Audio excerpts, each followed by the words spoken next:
A memória coletiva é seletiva.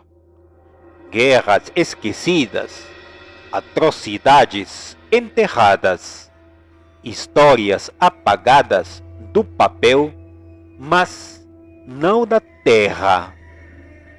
O Brasil, tão vasto e enigmático, esconde em suas entranhas mais do que lendas indígenas e mistérios naturais, esconde crimes. Crimes de guerra que ninguém ousa mencionar, não por falta de provas, mas porque certas verdades são proibidas. O que acontece quando um massacre é tão brutal que precisa ser arrancado da história? Quando uma selva tão viva e indomável se torna cemitério e guardião de segredos imortais, quem ousa desenterrar o que nunca deveria ser encontrado paga um preço terrível. O arqueólogo Lucas Barreto sempre acreditou que a ciência poderia explicar tudo. Natural de Manaus, ele dedicou a vida a escavar as camadas ocultas do passado, acreditando que a verdade deveria ser revelada, não importando quão sombria fosse. Mas há um limite para o conhecimento, um território onde a curiosidade é uma sentença de morte. Quando Lucas recebeu uma denúncia anônima sobre documentos enterrados na selva de Altamira, no Pará, ele pensou estar diante de uma descoberta histórica, mas não sabia que estava prestes a abrir um túmulo onde os mortos ainda falavam. A expedição partiu ao amanhecer. Lucas e sua equipe, 2 estudantes e um guia local, seguiram por um caminho pouco explorado na floresta. O homem que os guiava, um mateiro idoso chamado Seu Damião, não parava de rezar baixinho enquanto marchava. Quando Lucas perguntou o motivo, Damião apenas disse: tem lugares onde a terra não aceita os vivos. Ele não quis explicar mais nada, apenas acelerou o passo. O primeiro sinal de que algo estava errado veio quando encontraram destroços de um antigo acampamento militar. As barracas estavam desfeitas pelo tempo, mas ainda havia restos de móveis, ossos espalhados e marcas de tiros nas árvores. No centro do acampamento, enterrado sob folhas secas, estava um baú enferrujado. Dentro, documentos corroídos revelavam registros de uma operação chamada Lâmina Negra. Não havia datas, nem locais precisos, apenas relatos de execuções sistemáticas. Mas uma frase, escrita várias vezes à mão por alguém desesperado, se repetia ao longo das páginas. Eles não eram mais humanos.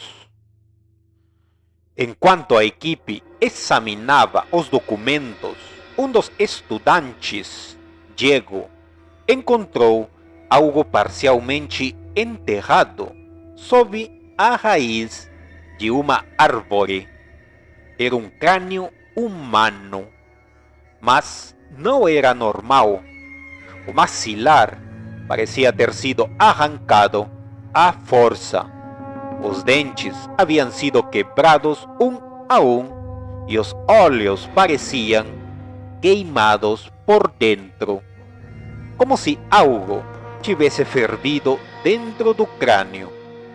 Outros ossos estavam espalhados pela área, muitos deles ainda conectados por fragmentos e tendões escurecidos pelo tempo. Damião, que até então observava em silêncio, cuspiu no chão e disse com voz baixa: "Isso aqui não é para ser desenterrado. Se vocês querem viver, parem agora." Mas Lucas era um homem da ciência. Ele acreditava em evidências, não em superstições. Mesmo quando encontraram trincheiras rasas com corpos ainda vestindo farrapos militares, o arqueólogo insistiu: "Alguém precisa saber o que aconteceu aqui." A noite caiu pesada sobre a floresta. O grupo montou acampamento perto do antigo quartel, acendendo tochas e preparando relatórios. Mas a tranquilidade não durou. No meio da madrugada, Diego acordou gritando, com os olhos arregalados e o corpo tomado por convulsões. Quando Lucas correu para segurá-lo, percebeu que o rapaz estava tentando arrancar a própria língua. Seu rosto se contorcia em uma expressão de agonia absoluta. Ele murmurava algo entre dentes quebrados: "Eles estão debaixo da pele." Damião e o outro estudante, Clara, tentaram segurá-lo, mas Diego não parava de se debater, até que, num movimento brusco, cravou as unhas no próprio pescoço e rasgou a pele até a tráquea. O sangue jorrou como uma fonte escura, e antes que pudessem impedir, Diego caiu morto no chão. Clara, em choque, tentou correr, mas tropeçou. Foi então que Lucas viu. Algo rastejava sob a pele dela, como se pequenos vermes estivessem se movendo dentro de seu corpo. Algo estava vivo dentro dos corpos. Clara começou a se debater, agarrando a própria barriga, enquanto os pequenos movimentos sob sua pele aumentavam. Seu grito foi interrompido por um som horrível.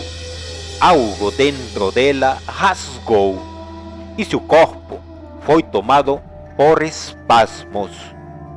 Quando finalmente parou de se mexer, sua boca se abriu sozinha, num espasmo antinatural, e um filete de algo negro escorreu de dentro. O cheiro era pior do que qualquer coisa que Lucas já sentira. Damião puxou Lucas pelo braço e gritou: "Corre! Por Deus, corre!" Eles fugiram sem olhar para trás, mas a floresta parecia ter mudado. O caminho pelo qual vieram não existia mais. As árvores pareciam se fechar ao redor deles. E no meio da escuridão, vozes sussurravam em um idioma que Lucas não conhecia. No fundo da selva, entre as sombras, figuras pálidas os observavam. Não tinham olhos, apenas bocas entreabertas, imóveis. Lucas nunca saiu da selva. Seu último registro foi um áudio enviado via satélite, recuperado semanas depois. Sua voz estava trêmula, desesperada. Se alguém encontrar isso, não venha para Altamira. Eles nunca morreram. Eles estão esperando. Não eram humanos. O que quer que tenha acontecido aqui não deveria ter sido descoberto. O sangue deles, ele ainda se mexe dentro de mim. O áudio terminou com um som de estática, seguido por um grito abafado. Seu corpo nunca foi encontrado. Damião foi resgatado dias depois, vagando pela estrada em estado catatônico, repetindo apenas uma frase: a terra não aceita os vivos.